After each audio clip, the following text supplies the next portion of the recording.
Honda Civic, Opel Astra Sport Tourer и Kia Ceed се дел од новитетите. DS тргна како посебен бренд, го тестиравме Peugeot 208. Имаме и мали скриени задоволства во новото издание на Автомагазин.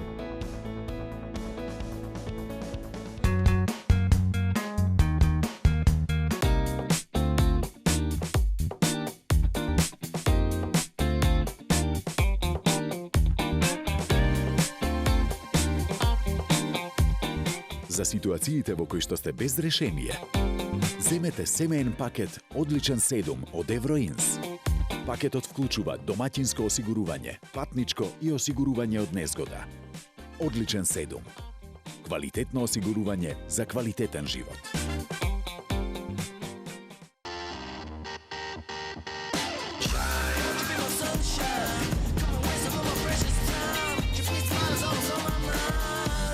You be my sunshine.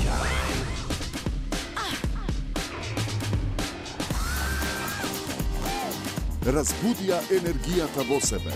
Новиот Peugeot 208. Наскоро во Македонија.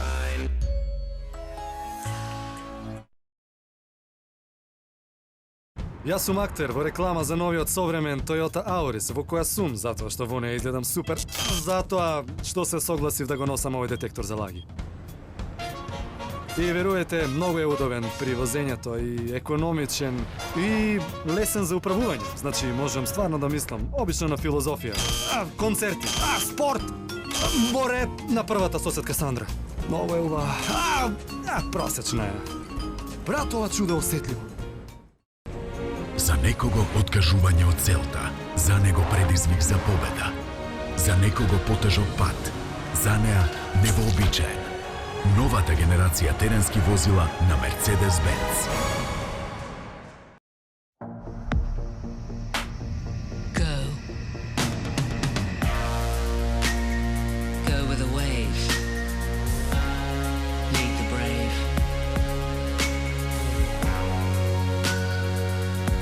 Go bold. Go strong. Go to oceans where no one's gone.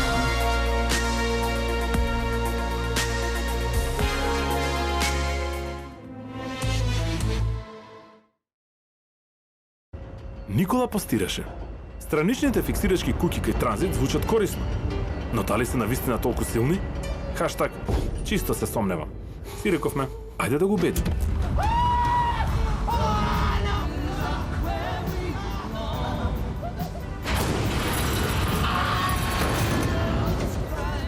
Изгледа страничните фиксирачки куќи сепак се толку силни.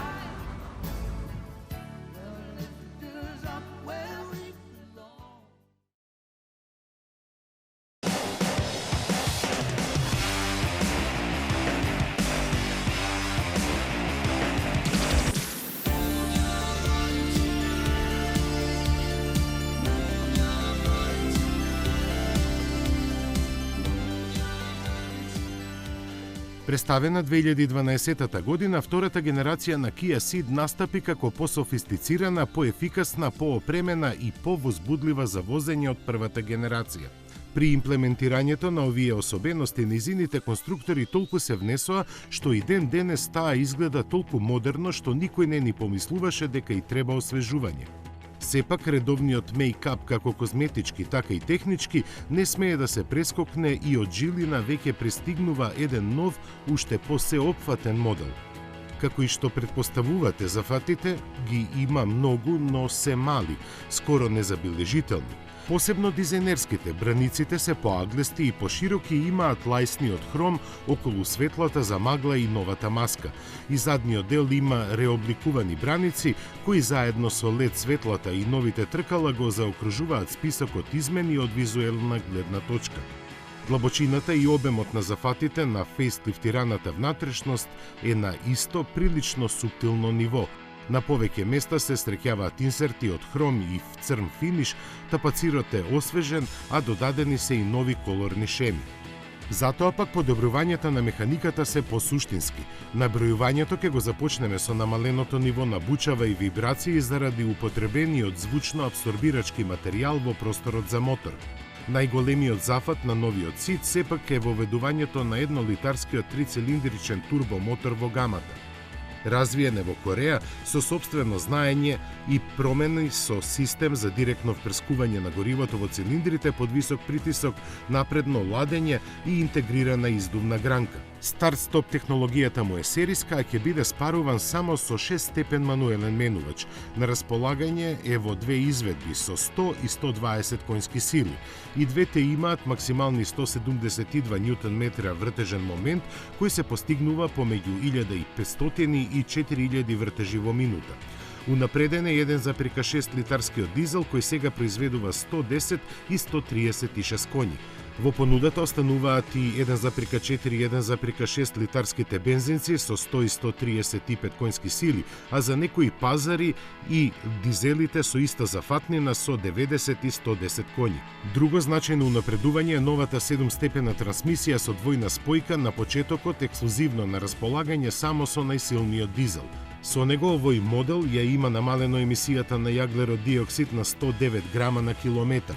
Помала емисија, но и подобро забрзување обезбедено со новиот турбосистем за 1,6 литарскиот мотор со 204 конски сили на спортските GT изведби на SID и Pro SID. Инженерите на Kia го имаат модифицирано и ослонувањето за обезбедување поголем комфор и подобри возни својства, а додаден е и нов векторинг систем за распределба на вртежниот момент. SID е првиот автомобил на Kia развиен во Европа и ексклузивно наменет за европскиот пазар и од него за 9 години досега произведени се преку 1 милион примероци.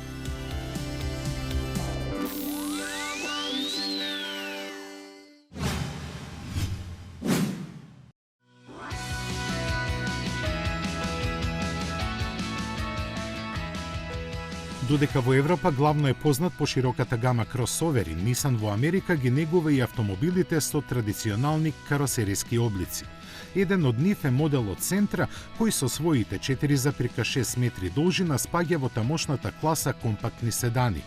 Неговата 7 генерација беше представена пред 3 години и време и беше за освежување, што Nissan го направи во трендовските манири. Јапонскиот производител за неа вели дека е скоро нов автомобил, водејќи се според измените на екстериерот, кои се во чекор со новата дизајнерска стратегија. Внатре зафатите не се толку длабоки и главно се акцентирани со нови безбедности и конективни технологии.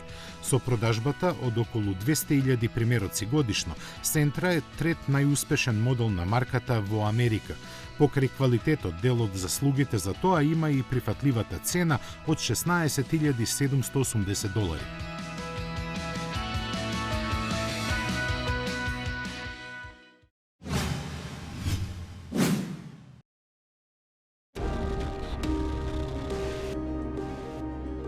Првиот луксузен теренец во светот, Range Rover, наполни 45 години. Убав јубилеј и уште поубав повод британците да направат нешто екстравагантно. Овој пат на ум им дојде една сулуда идеја, која тие на импресивен начин ја реализираа. Со големиот теренец поминаа преку мост од хартија. Подвигот символично го изведоа во Кина, каде на локалните мајстори им требаа 3 дена да го направат 5-метарскиот мост. Тие не употребија ниту 1 грам лепило, ниту една завртка, освен пристапните рампи на него се од хартија, а ниту преку 2 тона тешкиот теренец не беше олеснет ни за килограм. Не им беше цел да ја демонстрираат малата тежина на алуминиумската структура на Range Rover, иако и тоа го сторија, туку едноставно на невообичаен начин да ја прослават годишнината. А како и секогаш, тоа го направија поместувајќи ги границите на возможното и невозможното.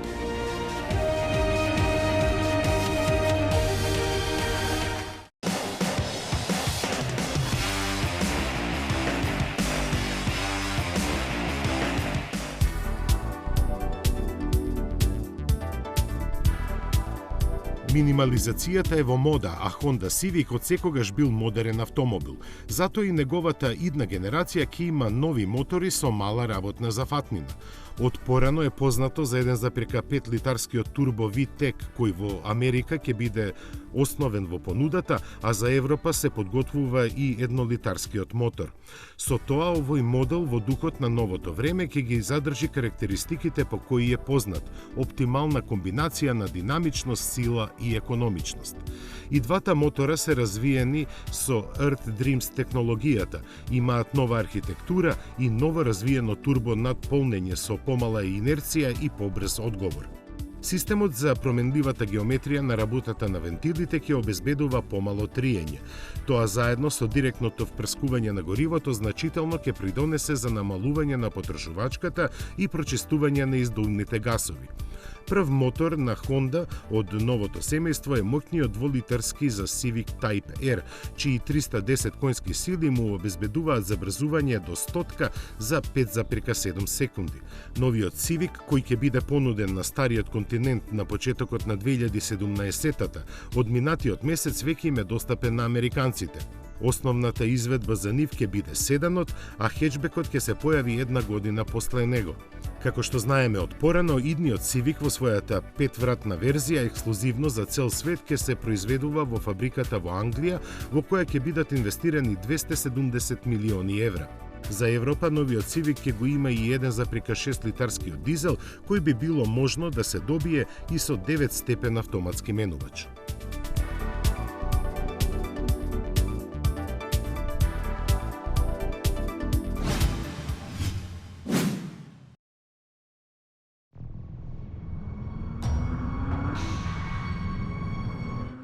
Да се биде на врвот не е лесна задача, посебно не кога сам го создаваш брегот.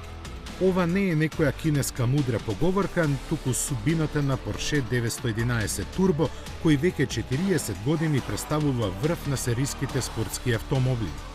Затоа и сме сведоци на честите унапредувања кои прават легендата да остане легенда.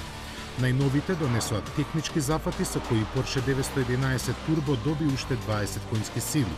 Сега тој во основната верзија располага со 540, а во засилената S изведба со 580 конски сили. Повеќе не му ни требаат. Со нив до 100 км на час забрзува за 2,9 секунди и постигнува максимални 330 км на час. За да се разликува од едва и 2,5 години стариот претходник, визуелно благо е изменет, а коригирана му е и цената, која во Германија сега се искачи на почетни 174.669 евра.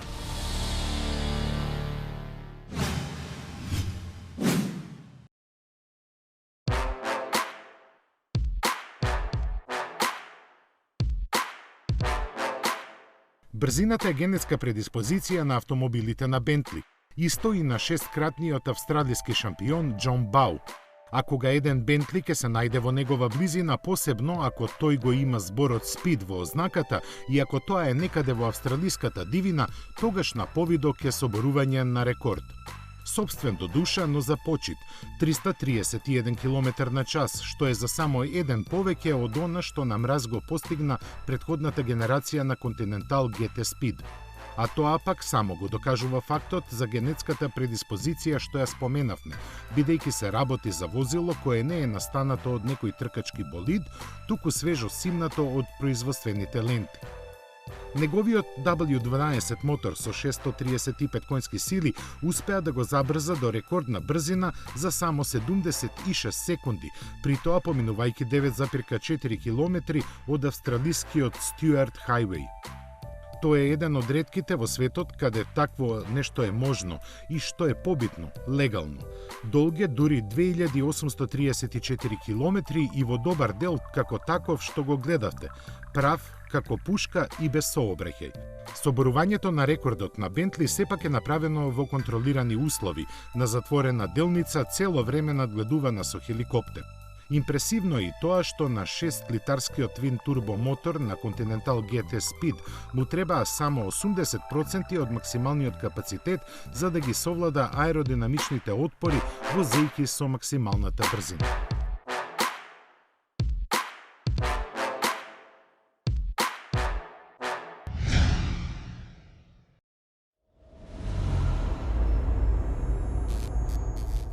Jaguar потврди дека со електричната технологија ќе се врати на спортските патеки. Почнувајќи од есенва, тркачкиот тим на марката ќе учествува на FIA Формула Е шампионатот, прв ваков за електрични болиди. Формула Е представува вистински тест во светски рамки за идните технологии. Тој нуди уникатна можност Jaguar Land Rover да го прошири развојот на електричните погонски групи, вклучувајќи ги и акумулаторите. Со влегувањето во иновативното FIA Формула Е првенство, британската марка уште еднаш потврдува зошто е водечки инвеститор во истражувањето и развојот на нови технологии во Обединетото кралство. При тоа инженерите од Jaguar ќе соработуваат директно со тркачкиот тим за да ги поместат границите на технологијата за електрификација. Ник Роџерс, техничкиот директор на групата, изјави дека е горд што Jaguar се враќа на тркачките патеки со влегување во иновативното FIA Формула Е првенство. Електричните возила апсолутно ќе имаат голема улога во идното портфолио на марките. Формула Е ќе ни даде уникатна можност да го прошириме нашиот развој на технологиите за електрификација, а ќе имаме можност и да ги тестираме нашите напредни технологии под екстремни услови. Заради тоа искрено верува дека во тек на следните 5 години ќе бидеме сведоци на повеќе иновации во автомобилскиот свет отколку во последните 3 декади. Jaguar Land Rover има вработено над 8000 инженери. Формула Е тимот на Jaguar ќе може да ги користи сите ресурси на производителот. Инженерите од развојните оделенија пак не само што ќе може да ги применат своите знаења, туку ќе го искористат и своето искуство за да ги поместат границите на примена на електричната технологија. И тоа во високо конкурентна средина, каде перформансите се најбитни. Технички партнер на Формула Е тимот на Jaguar ќе биде Williams Advanced Engineering, кој безрезервно ќе го пружи своето обилно познавање на овој спорт. Ова не е прва соработка на Jaguar Land Rover и Williams. Тие претходно се здружија за развојот на концептот CX-75. Влегувањето на тимот на Jaguar веќе е одобрено од Формула Е и FIA.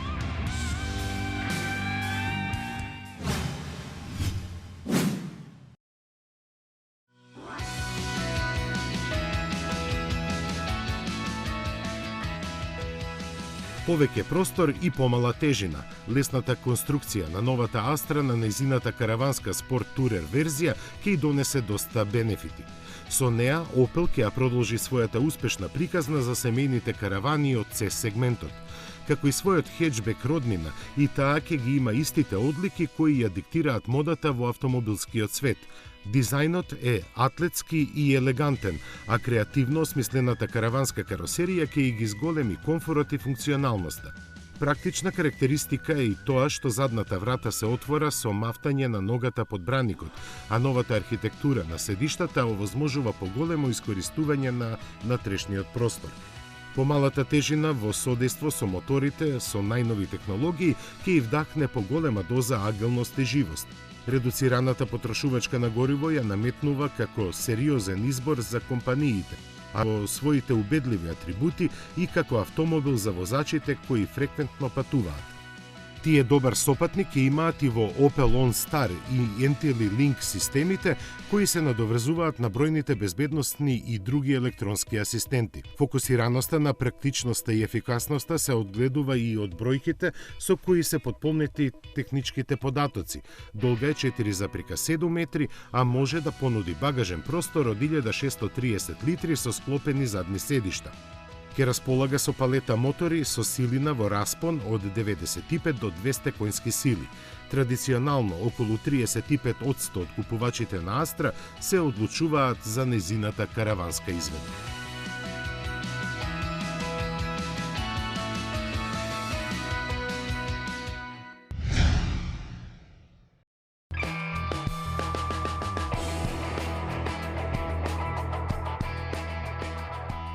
Уште откако се појави, за Форд Куга се велеше дека недостасува малку за да до крај се носи со конкуренцијата.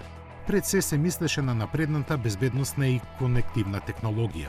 Сега со редовното моделско освежување и тоа е комплетирано и на компактниот теренец веќе нема што да му се замери. Од визуелна перспектива, моделот кој во Америка се продава како Escape има редизајниран преден дел со кој сега наликува на намалена верзија на Edge. Ова не е случајно бидејќи Escape е второ по продажба не премиум компактно спортско корисно возило во Америка годинава.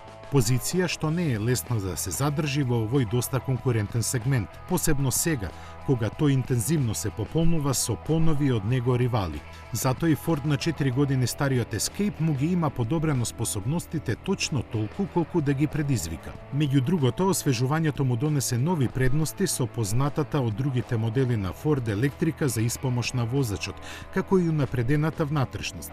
Унапредена е и моторната понуда, во која нови се 1,5 дволитарските EcoBoost агрегати кои располагаат со 183 и 249 конски сили.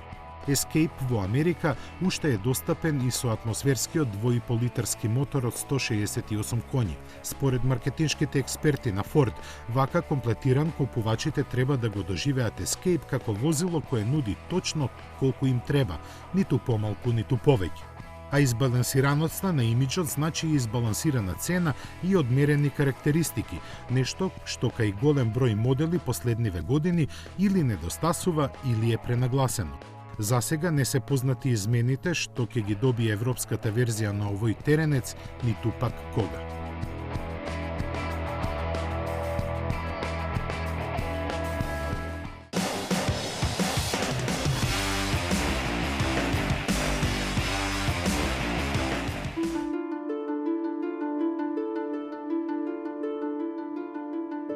Годинава што измина ќе ја паметиме по многу новости од светот на автомобилите. Меѓу нив е издвојувањето на DS од Citroen како посебна марка. Значењето на двете букви никому не треба да му се објаснува и по поминати 60 години од појавувањето на истоимениот модел на Citroen, со фасцинација се присетуваме на него. Токму така, чудото од Citroeновата ергела, светлото на денот го здогледа пред цели 6 децении. Тогаш на Париското мотор шоу за прв пат на светот му беше презентирана неговата врвна технологија, спакувана во вселенската уметничка креација на скулпторот Фламинго Бертони. Официјалното име му беше Citroen DS, а меѓу нашиот народ е познат како Ајкула.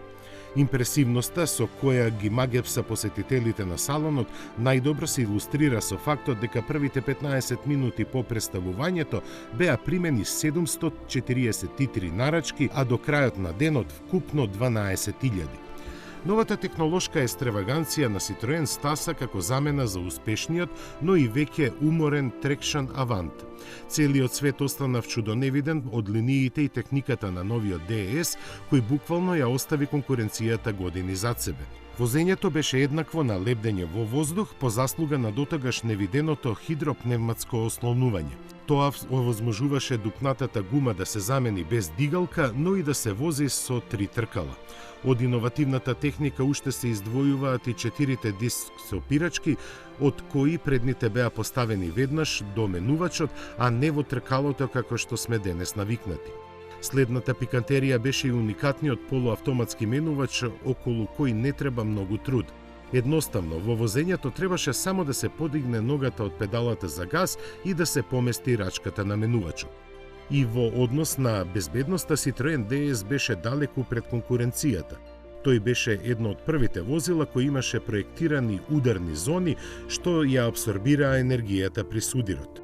Голем придонес за безбедноста има и паметните светла што ги следат свиоците, проектирани да се движат во корелација со управувачот. Секако, покрај сите останати дотогаш невидени техникалии, ниту тој не можеше да остане вообичаен. Управувачот со една пречка кој не ја криеше импресивноста вселенска инструмент табла имаше функција за автоматско центрирање. Едноставно, повртењето сервосистемот сам го враќаше во централната позиција. Изненадување се назираше и на подот на автомобилот каде беа сместени само педалата за газ и едно предимензионирано копче од неа со кое се контролираа сопирачките. Се работеше за копче со варијабилна чувствителност на притисокот, кое беше неподобро подвижно и кое му овозможуваше на возачот со минимален напор да ги активира сопирачките. Несомнено е дека за Ситроеновиот екстравагантен технолошки убавец од средината на минатиот век може уште многу да се зборува, но сега е време да го оставиме минатото и да зборуваме за иднината, а тоа најдобро ќе го направат новите модели на DS, кои гордо ќе го носат името што во наследство им го остави легендарната Ајкула.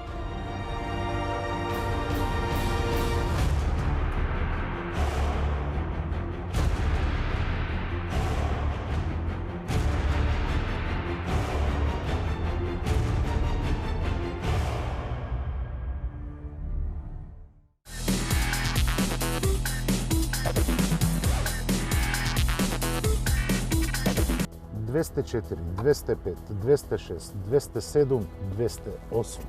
Токму денеска имаме рестилизираната верзија на 208-ката на тест. Оваа гама на возила игра голема улога во историјатот и во портфолиото на Peugeot. Само да се подсетиме на легендарната 205-ка. Но 208 е многу помодерно и изгледа многу поексплозивно. Ова возило е скроено да одговори на потребите за градско возење, но и за кратки релации. Затоа и технологијата испод хаубата е скроена токму за тоа. 1,2 литраниот PureTech мотор со 85 конски сили не само што треба да биде економичен, туку и треба агилно да ја движи оваа каросерија. Но погледнете ја само бојата.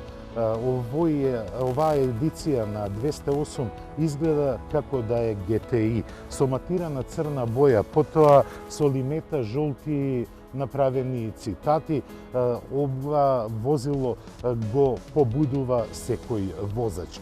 Но ќе видиме колку нас ќе не побуди за возење во градски услови, но и ќе ве однесеме на една кратка прошетка низ природата. Пред да тргнеме на прошетката, да видиме оваа компактна каросерија што нуди во внатрешноста.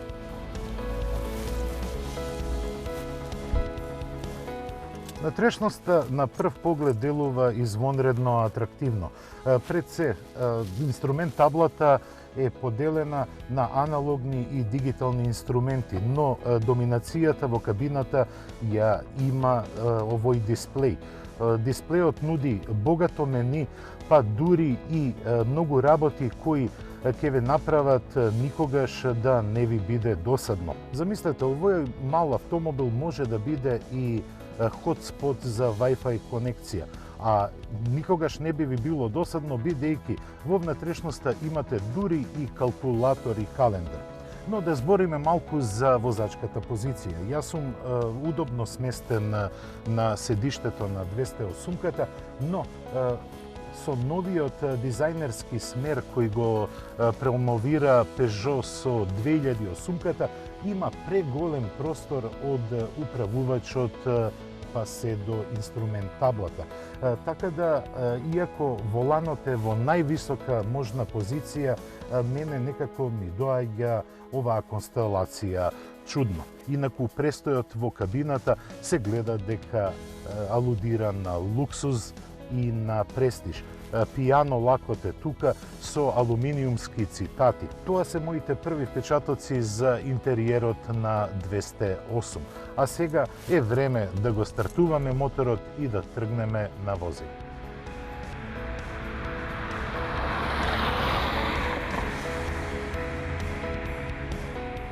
Со редизајнот 208 како повторно да го разгорува огинот во друштвото на супермини автомобили. Далечниот претходник, моделот 205, го направи тоа и остави длабока трага во автомобилизмот. Истата идеја е всадена во 208, но овој пат не се само во прашање изгледот и имиджот, туку и високата технологија. Екологијата и штедливоста играат клучна улога во денешниот свет, па адекватните мотори се поагилни и трошат помалку гориво благодарение на намалената тежина од 100 кг.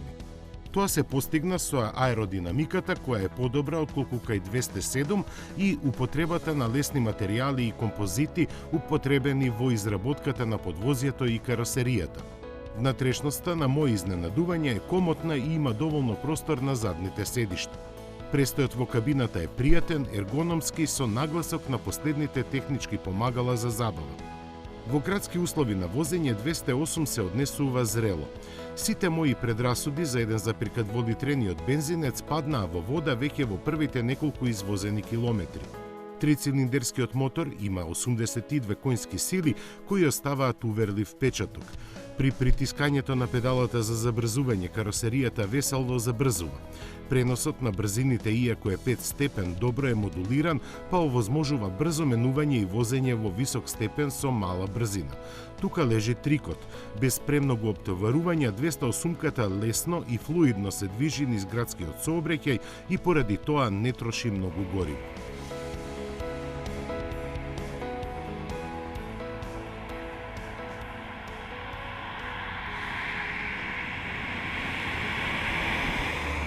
Во градски услови на возење Peugeot 208 се покажа како полн погодок.